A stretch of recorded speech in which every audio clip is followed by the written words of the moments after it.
And we begin tonight with this historic high-stakes summit between President Trump and Russian President Vladimir Putin. President Trump going into this summit saying he wanted a ceasefire from Putin in this war in Ukraine, and he wanted it today, coming out of this summit.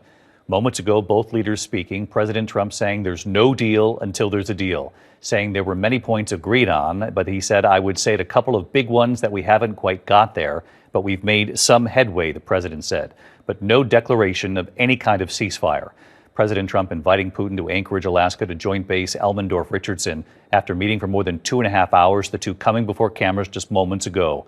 Putin calling the conversations with President Trump trustworthy, using the word agreement, but Putin offering no details about any kind of agreement reached, neither of them saying what they had agreed to. President Trump saying, I will call up NATO in a little while. I will call the various people I think are appropriate. And of course, I will call up President Zelensky and tell him about today's meeting. Ultimately, President Trump said, it's up to them. Putin getting a red carpet welcome. President Trump waiting for him to arrive there in Alaska, extending a handshake, a warm welcome, ending the isolation Putin has faced from the U.S. and the West since he invaded Ukraine 3.5 years ago.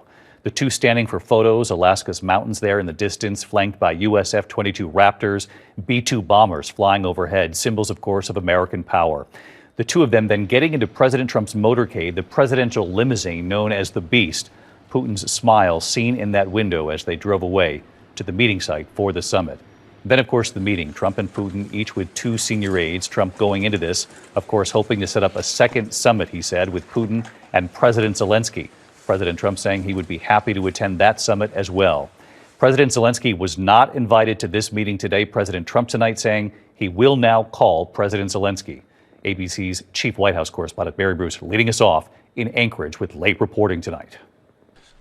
Tonight, after hours behind closed doors, President Trump and Russian President Vladimir Putin emerging from their summit. There were many points that we agreed on, most of them, I would say, a couple of big ones that we haven't quite gotten there, but we've made some headway.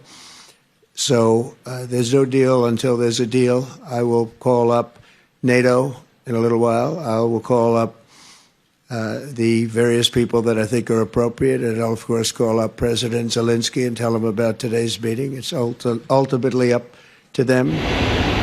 It capped an extraordinary event not seen in more than a decade. Putin touching down on American soil, walking the red carpet as Trump waited to greet him. A hearty handshake, Trump then grasping Putin's arm.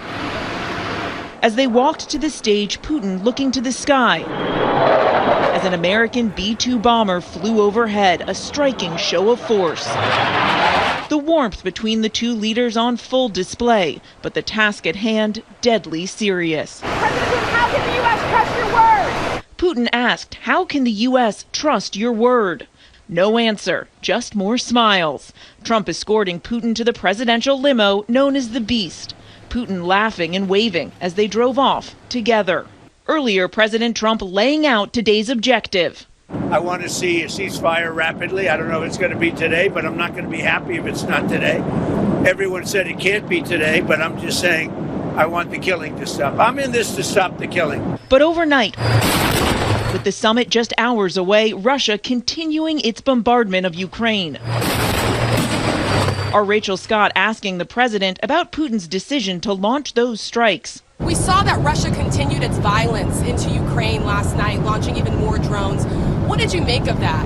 I think they're trying to negotiate. Maybe it's just his fabric, his genes, his genetics, but he thinks that makes him, gives him strength in negotiating. I think it hurts him. For Ukraine's President Zelensky, who was not invited to today's summit, the lead up to the talks offered no indication Moscow is preparing to end this war. On the day of the negotiations, they also kill people, he added, and that says a lot. Mr. Putin, will you agree to a ceasefire?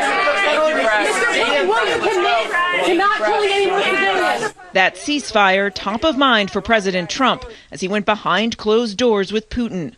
Joining him, Secretary of State Marco Rubio and Trump's envoy Steve Witkoff, who helped arrange this summit. Putin accompanied by Foreign Minister Sergei Lavrov and his top foreign advisor Yuri Ushakov. Trump's goal today, a second meeting with Putin and Zelensky. And he says what comes next is up to those two countries, including what Trump has called swapping of territories. I've got to let Ukraine make that decision, and I think they'll make a proper decision. But I'm not here to negotiate for Ukraine. I'm here to get them at a table. Putin's goal to broaden today's talks to cover nuclear weapons and economic cooperation with the United States. I expect that today's agreements will be the starting point, not only for the solution of the Ukrainian issue, but also will help us bring back business-like and pragmatic relations between Russia and the U.S. The question tonight, when will this war come to an end? David, a lot of questions remain here tonight. The president just said progress was made, but we still don't know exactly what was agreed to. Going into this, Trump said he wanted a ceasefire or there would be severe economic consequences. But in their remarks just now, neither Trump nor Putin even uttered the word ceasefire. And they didn't mention any future meeting with President Zelensky either.